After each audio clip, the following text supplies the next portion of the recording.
Genitori indignati, comune sull'orlo della denuncia, credibilità messa in discussione. Sono questi i risultati di un inizio settimana da dimenticare per la MOM, almeno per la tratta Valdobbiadene Vittorio Veneto degli scuolabus, dove per ben 2 volte e sempre alla fermata di Solighetto è successo un po' di tutto, oltre a lasciar per strada gli studenti che si recavano a scuola. C'è stata una concomitanza di eventi, c'è stato un primo segnale lunedì sul quale poi noi siamo intervenuti parlando con l'azienda e chiedendo le spiegazioni. L'azienda che cura la tratta per conto di MOM lunedì aveva il bus in avaria e l'autista invece di avvisare avrebbe utilizzato un pullman Gran Turismo senza posti in piedi, che vuol dire metà gente a terra, come puntualmente si è verificato. Coro di proteste e incremento della corsa con altri 2 mezzi spediti direttamente dall'azienda di Via della Polveriera.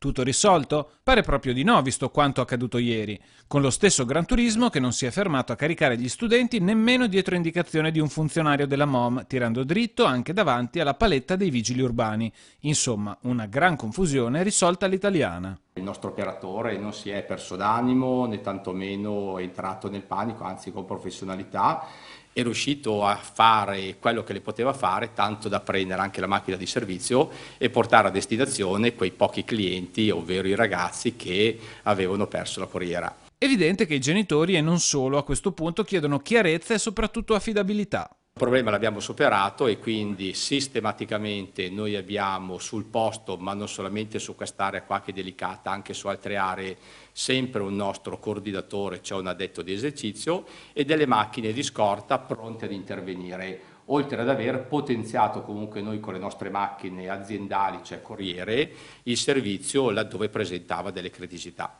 Perché, come hanno fatto notare alcuni genitori decisamente irritati, in situazioni del genere può capitare che poi un minore salga sul veicolo di uno sconosciuto. Genitori, ma anche comune di Pieve di Soligo sul piede di guerra nei confronti di chi ha creato il disservizio. Abbiamo diffidato l'azienda ad evitare che succeda ancora questo problema qua. Insomma, da autista andare a fare qualcos'altro. Non sono io il suo datore di lavoro.